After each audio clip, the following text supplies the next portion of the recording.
last lecture, last session, we have learned about brief introduction of resonance, like what is resonance, why it is important, what is the condition of resonance, and which are the possibilities of resonance. Right? There are 6 possibilities of resonance. First of that 6, positive charge and double bond. We said that there must be conjugation. Right? If we are studied positive charge and double bond, then there must be conjugation in between positive charge and double bond. Right? What is meaning of conjugation?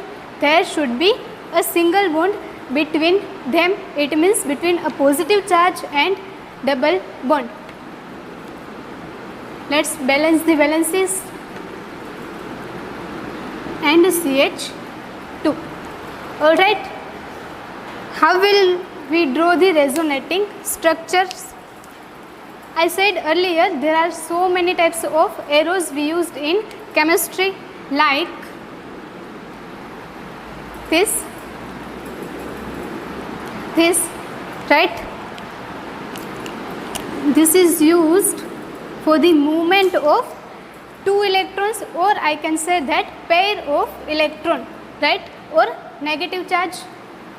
This arrow is used for a transfer or movement of single electron. What is the name of this both arrows? This is full-headed curve arrow, and this one is half-headed curve arrow. Specific name of this arrow is fish hook arrow.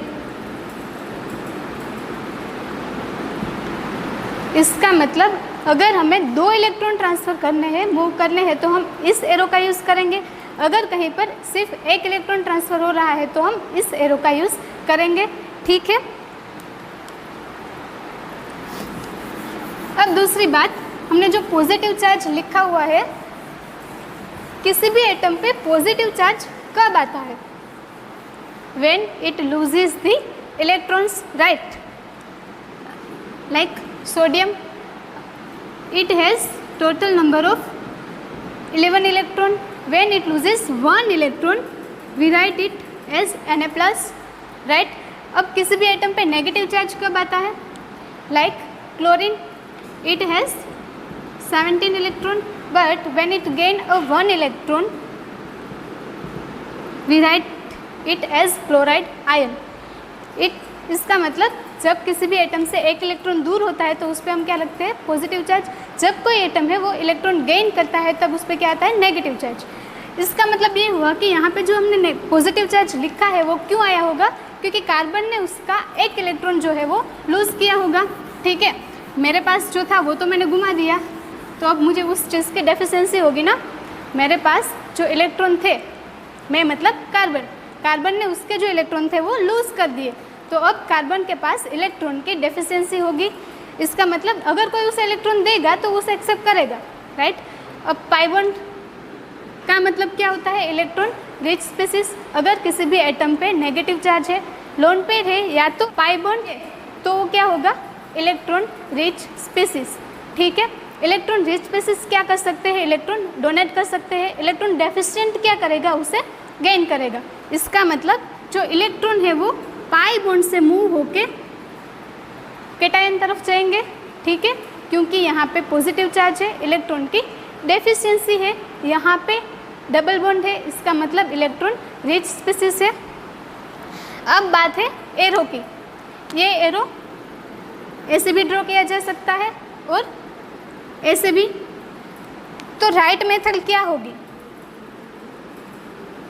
Electron rich 2 electron deficient.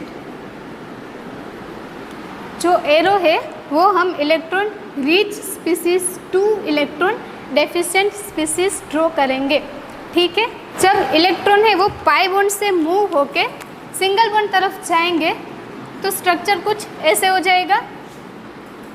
सभी atom में as it is लिख लेती हूँ, CH2. यहाँ पे जो double bond था वो क्या हो गया अब सिंगल, क्योंकि उसके जो इलेक्ट्रॉन थे वो मूव होके कैटायन की तरफ चले गए। ठीक है, तो यहाँ पे जो सिंगल बॉन्ड था वो अब क्या हो गया डबल। ठीक है, वैलेंसी काउंट करें इस कार्बन की, 2 डबल बॉन्ड है, 2 हाइड्रोजन एटम, इसका मतलब 4 वैलेंसी। इस कार्बन की 3 बॉन्ड्स, 1 हाइड्रोजन, 4 वैलेंसी। और इस कार्बन के पास 2 हाइड्रोजन, 1 बॉन्ड, इसका मतलब 3 वैलेंसी। 1 वैलेंसी की डेफिशिएंसी, उसको हम कैसे लिखेंगे कैटायन से। सिंपली ये हो गया हमारा रेजोनेटिंग स्ट्रक्चर। ठीक है, सेकेंड एग्जांपल लिखते हैं।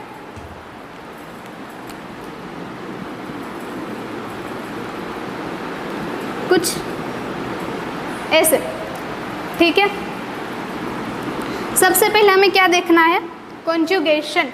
ठीक है, रेजोनेंस तभी हो सकता है अगर कॉन्जुगेशन प्रेजेंट है।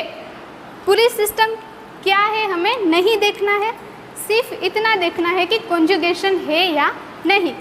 चलो, positive charge, then single bond, then double bond, इसका मतलब कि कॉन्जुगेशन है तो रेजोनेंस हो सकता है। यहाँ से आगे हमें कुछ अभी नहीं दिखना है।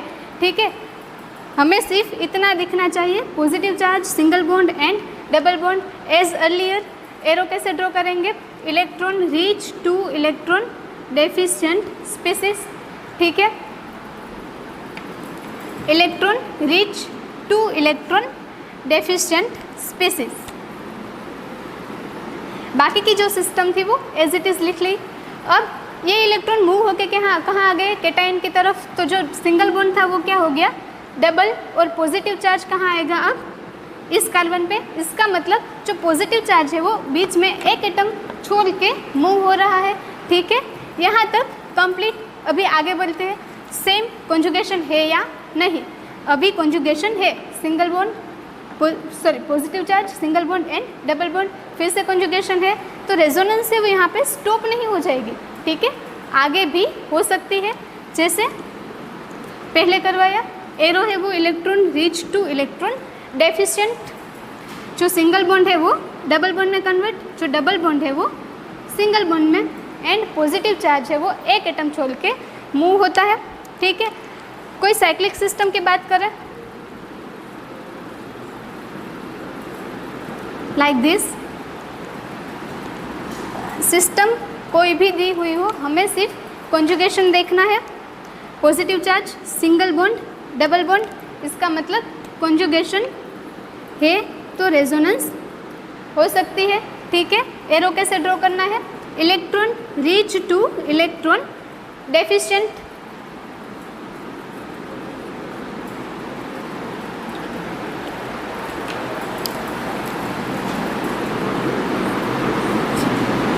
ठीक है, ये डबल बॉन्ड यहाँ आ गया, इस तरफ का जो था वो एज इट इज़ रहेगा, एंड पॉजिटिव चार्ज 1 एटम छोड़ के मूव होगा। अभी आगे बढ़ते हैं, positive charge, single bond, double bond, फिर से कॉन्जुगेशन है, फिर से रेजोनेंस ड्रॉ कर सकते हैं। As earlier arrow electron rich to electron deficient. Positive charge जो है वो एक एटम छोड़ के मूव होगा। अभी आगे बढ़ते हैं, फिर से कॉन्जुगेशन है, positive charge, single bond, double bond. कब तक हमें रेजोनेटिंग स्ट्रक्चर्स ड्रॉ करने हैं, जब तक हमारा जो स्ट्रक्चर है वो पहले जैसा नहीं आ जाता। मतलब हमारा जो स्ट्रक्चर है वो इसके जैसा नहीं आ जाता, तब तक हम रेजोनेटिंग स्ट्रक्चर्स ड्रॉ करेंगे। फिर से positive, single bond, double bond, electron rich to electron deficient, जो सिंगल बॉन्ड है उसका डबल बॉन्ड, एंड जो डबल है उसका सिंगल बॉन्ड। ठीक है,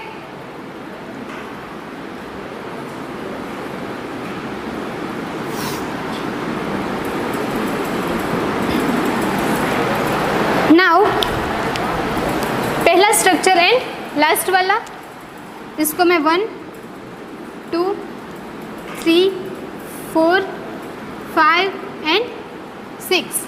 ठीक है, हमारा जो पहला स्ट्रक्चर है और लास्ट स्ट्रक्चर है वो दोनों सेम ही है तो उसको अलग अलग कंसिडर नहीं करने हैं। अगर मुझे पूछा जाए कि टोटल रेजोनेटिंग स्ट्रक्चर कितने हुए तो 1 to 5, क्योंकि जो 6th है वो सेम एज फर्स्ट है।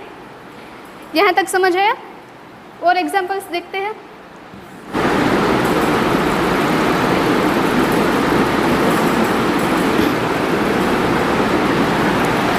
कुछ ऐसा है। फर्स्ट क्या देखना है? कॉन्जुगेशन होना चाहिए। पॉजिटिव चार्ज सिंगल बॉन्ड, अगर इस तरफ देखते हैं तो सिंगल बॉन्ड ही है, इसका मतलब कॉन्जुगेशन नहीं है। पर इस तरफ देखें, positive charge single bond and then double bond, इसका मतलब सिंगल बॉन्ड के साथ रेजोनेंस नहीं हो सकता, लेकिन जहाँ पे डबल बॉन्ड है वहाँ पर रेजोनेंस ड्रॉ कर सकते हैं। ठीक है, कैसे करना है ड्रॉ? जो इलेक्ट्रॉन रिच स्पीसीज है वहाँ से इलेक्ट्रॉन उठा के इलेक्ट्रॉन डेफिशिएंट तरफ, बाकी की जो सिस्टम है वो एज इट इज़ रहेगी। ठीक है, चेंजेस कहाँ पर हो गए? जहाँ पे इलेक्ट्रॉन आ रहे हैं वहाँ पे सिंगल बॉन्ड का डबल बॉन्ड, और जो पॉजिटिव चार्ज है वो एक एटम छोड़ के मूव होगा, आगे बढ़े। Positive charge single bond double bond, फिर से रेजोनेंस हो सकती है।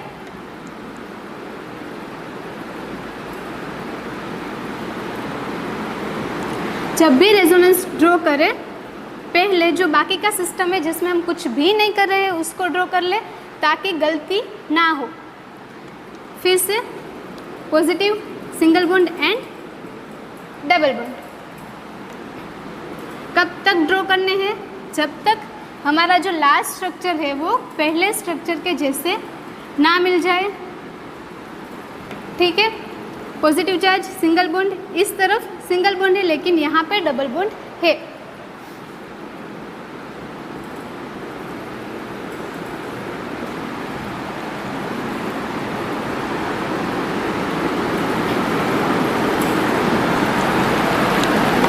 First, second, third, fourth and fifth, जो पहला स्ट्रक्चर है और फिफ्थ है वो दोनों एक जैसे है, बट यहाँ पर सेम टू सेम नहीं होंगे। क्यों? क्योंकि फर्स्ट स्ट्रक्चर में जो बॉन्ड है और लास्ट स्ट्रक्चर में जो बॉन्ड्स है उसकी अरेंजमेंट डिफरेंट हो रही है। ठीक है, जैसे बॉन्ड्स फर्स्ट स्ट्रक्चर में थे वैसे ही हमें लास्ट स्ट्रक्चर में नहीं मिल रहे हैं। इसका मतलब अगर मुझे यहाँ पे पूछा जाए कि how many resonating structure of aryl cation is possible, then our answer will be 5, not